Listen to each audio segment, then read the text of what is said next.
Chapter 6. The Allman Brothers Band.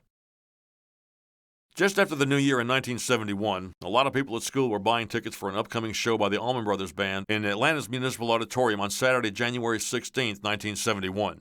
The Hampton Grease Band was the opening act. I was sitting way in the back when the brothers came on, and I couldn't see very well.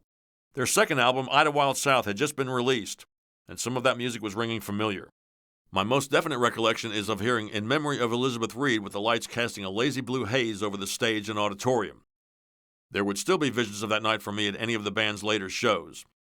Later in the concert, my girlfriend and I managed to get close to the stage. That's where I found myself trapped in a mass of humanity front and center. I consistently observed each member of the band, but always came back to this skinny lead guitarist.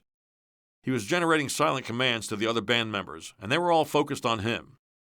The music was there as if there was no end and no beginning. Each song seemed to break down to a low fluid drone, and then it would pick back up to a new thought or emotion.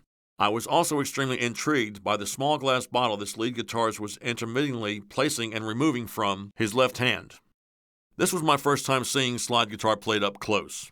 I had been playing guitar for 8 years then and had never witnessed guitar playing like this in my life. I came out of that auditorium different than when I went in.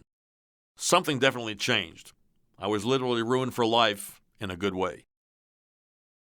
In the days that followed, I was haunted by what I had seen this night. I couldn't get it out of my mind. I began listening closely to the Allman Brothers Band's first 2 albums along with the Layla album by Derek and the Dominoes. Dwayne Allman had joined in the recording sessions with Eric Clapton's band and made rock and roll history. My roommate obtained a chorus seed and pill bottle from somewhere, and I immediately set out to duplicate these slide guitar sounds. All I could see was Dwayne standing there with the rest of the band awaiting his next gesture, while his hand just moved flawlessly to whatever guitar position he wanted. That picture is still with me today. That March, I went home to New Jersey for spring break. One evening, my dad and I were walking around a college campus near my home when I spotted a flyer on a bulletin board advertising an Allman Brothers Band show in Asbury Park. When I got home, I immediately called to reserve seats. The guy answering the phone at the Sunshine Inn Concert Hall said I would have no problem getting tickets since no one knew who this band was. I told him that they will know who they are soon and to hold 2 tickets for me. I wasn't taking any chances.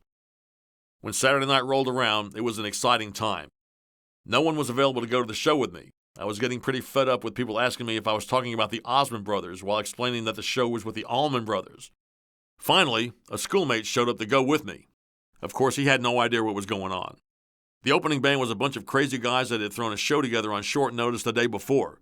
These guys were nuts, but they were having fun, if nothing else. I remember observing this long-haired guy moving guitars around and basically overseeing the setup of the whole stage.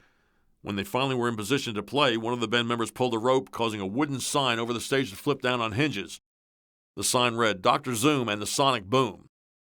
There was this other funny hippie guy in a pinstripe suit and a string tie playing harmonica. I found out later that this was Southside Johnny. I also recognized the bass player as being a guy that I was in Boy Scouts with as a kid. That was only about 5 years previously because I was still just a kid at age 17 on this night. The guy playing guitar was Bruce Springsteen. He announced that they had just gotten this show together to open for the Allmans. The thing I noticed about this Springsteen guy was that he was playing a gold-top Gibson Les Paul guitar. He was really wailing. When I flew back to Atlanta the next day, then, and forever after that now, I couldn't get this other guitar player out of my mind. He seemed like the epitome of a local guy set on playing music his way. That really appealed to me. He was really serious about what he was doing. Later, when the brothers came out, that's who I was here to see. And that's what the Allmans were all about too. Real music is what I loved from the start, so my musical obsession was really taking root, if it hadn't already. When the brothers came in, they just walked in through the front door and came across the room in front of the stage. Nobody even paid attention to them. The guy on the phone was right. Nobody knew who they were. When they came on stage, they were introduced as being in New Jersey for the first time. Basically, they were just on their way home from having recorded their Live at the Fillmore album the week before. Of course, nobody knew that. I think they started with Statesboro Blues, and I remember Don't Keep Me Wondering, Trouble No More, Black-Hearted Woman, You Don't Love Me, Elizabeth Reed, Hoochie Coochie Man, and Whipping Post. It was an early show, and there was not much response. The venue announced that they were allowing the folks from the first show to stay for the second show. Since I had to fly back to school in Atlanta the next day, I couldn't stay for it. When school was out for the summer of 1971, I once again returned home to New Jersey. By this time, my guitar was becoming a part of me, and I was having a hard time putting it down. I'm well aware that I was driving people nuts with it. Music was taking over my existence. The spirit and emotion I had felt from Duane was starting to burn deep, having read some of his interviews and his desire to play for just the enjoyment of playing. My next reaction was the hell with everything else. All I wanted to do now was play and play as well as I could. That summer, I was buying concert tickets for shows every week. They included shows by Jethro Tull, Yes, Black Sabbath, Mountain, and Alice Cooper, just to name a few. One day while listening to New York's WNEW-FM, still referred to as underground radio back then, I heard a spot advertising a live broadcast for the closing of the Fillmore East. It included Mountain, Edgar Winter, Cactus, Emerson, Lake and Palmer, the J. Giles Band, Albert King, the Beach Boys, and some others. I liked all of those acts, but the Allman Brothers Band really made me sit up straight. I had an old Masterwork reel-to-reel deck and a crummy bedside AM/FM radio. I used alligator clips to get my audio connections. My friends still thought I was talking about the Allman Brothers. Nobody seemed to care. My dad thought I had lost it while I was running around the house yelling, "Nobody knows what's going on here." Once again, I felt like I'd been let in on a great secret. Bill Graham's introduction said, "Now, ladies and gentlemen, the best of them all, the Allman Brothers Band." I kept my headphones on the whole time through each act. The brothers didn't quit playing till around 4 a.m. The version of One Way Out from the Eat a Peach album that we hear now was recorded that night. I was becoming consumed by this music and its feeling. It appeared as if I was just getting ready to pull out all of the stops and really start getting into this thing. It seemed like the music would never end. It was great. Later that summer, I came back to Atlanta for a few days for a friend's wedding. The girl I had dated in high school bought tickets for the Allman Brothers afternoon show at the Municipal Auditorium on July 17, 1971, 10 days before my 18th birthday. I couldn't believe the timing. The early show was great. Duane said it was a little too early for them, but it didn't matter. I was hip to these guys now. I looked over my shoulder as I left the auditorium that day to catch Duane walking around Greg's Hammond B3 organ as he left the stage. As it turned out, it was the last time I saw Duane alive. Unfortunately, I didn't see the second show that evening, but did hear that it was nothing short of incredible. Also, that summer back in New Jersey, I remember paying $5 for a ticket to a show by the Bruce Springsteen Band at the Sunshine Inn Music Hall, the same place I had seen him open for the Allmans a few months earlier. Now Bruce had his own band. He had Southside Johnny in the band as well as some chick backup singers. He really pulled out the stops. Bruce played guitar and sang the whole night. He would stop the band and play these occasional smoking-free form solos between each song. He was the only guitar player. To me, this guy was great, but by being local, he was also approachable.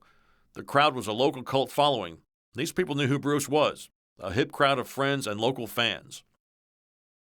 That next month, I began my senior year at Woodward Academy in Atlanta. The position of drum major in the Woodward Academy Marching Band was bestowed on me for this year. Now music was really dominating me. Friday, October 29, 1971, found me conducting the national anthem on the football field at Headland High School in Atlanta. While driving from the game to the motel where I was staying on a weekend pass, the news of Duane's death from a motorcycle accident came over the radio. I was absolutely stunned, closer to being in shock. My school roommate, Greg Miller, and I spent the rest of the evening driving around listening to the tributes and eulogies to Duane on the radio. Not since the Kennedy assassination and the death of my grandfather had I felt such a great loss. It was all so hard to grasp. WPLO-FM played the Beatles' A Day in the Life as a tribute. The memory kicks in whenever I hear that song now. I immediately started making pilgrimages to Macon to get closer to the origin of this music. It was sad going to places like the house on College Street where the photo from the first album was taken. Eventually, I took pictures of the locations that I had heard about. We also had to keep our radio listening choices under wraps. If any of our teachers at Woodward Academy caught us listening to underground radio, we were automatically accused of being on drugs. That was an unfair and too broad a generalization since the damage was already done. I had been ruined by the music long before. That next January in 1972, the brothers played the Atlanta Municipal Auditorium for the first time without Duane. It was tough. The majority of the crowd was in tears.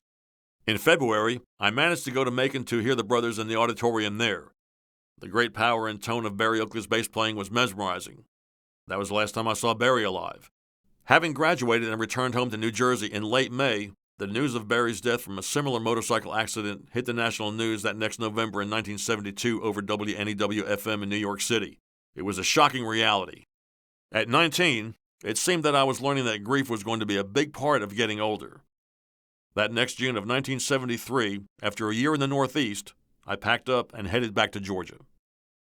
On the way south, I stopped in D.C. and took in a show with the Grateful Dead and the Brothers at RFK Stadium. It was the first time I'd seen the Brothers since high school. It was a great show, lasting over 12 hours.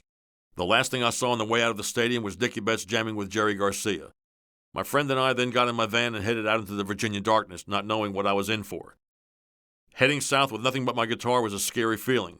Since returning to Atlanta, I've watched the brothers go through each one of their transitions, solo careers, and all of their ups and downs. Still, I managed to deal with my own series of setbacks. I've heard that it's called dealing with life on life's terms. I've also had the pleasure of doing shows with both Warren Haynes and Dickey Betts at different times. In 1990, things came full circle with the album 7 Turns. How refreshing that was to see the Allman Brothers Band play again. The homecoming show in Macon on July 16, 1990 was absolutely overpowering. The New Year's shows in Macon during Shades of Two Worlds were great. Dickey told Guitar World magazine that this is the best the band has been since Duane passed on. They never tried or wanted to replace him. That was impossible. They've just carried on one day at a time. Over the years, the grave of Duane Allman would be a regular stop for me. There is a certain magic and peacefulness in Macon, Georgia's Rose Hill Cemetery, the final resting place of both Duane and Barry Oakley. This location, as much as Macon itself, has been the destination of endless pilgrimages by those hoping to get closer to the source of the music. While on one of my brief stops there passing through on a beautiful spring day in the early 90s, a lone butterfly was hovering in the immediate area. When it came close to me, I raised my hand with my finger pointed as if to touch it, thinking it would just fly away. The exact opposite happened. The butterfly stayed with me and followed my finger wherever I moved it for probably a good 5 minutes. It was as if the spirit of Duane knew I was there and was actually acknowledging my presence. This event was actually caught on video by one of my band members, but that tape somehow got lost. All I remember is that it was a powerful and spiritual moment that I can't begin to explain, but I'm just glad it happened. When meeting Duane's daughter Galadriel at her book signing in mid-2014, I told her about this encounter as well as some of my others. She believed it all to be totally in line with the universe. In 1994, I interviewed Kirk and Kirsten West for CNN, producing a short piece which, after all these years, it still puts a few things in perspective. Kirk told me during the interview, if you put it out good, it comes back good, and that's what the band has always done. That's true. They were always hard to beat, even when they were going through each of their hard times.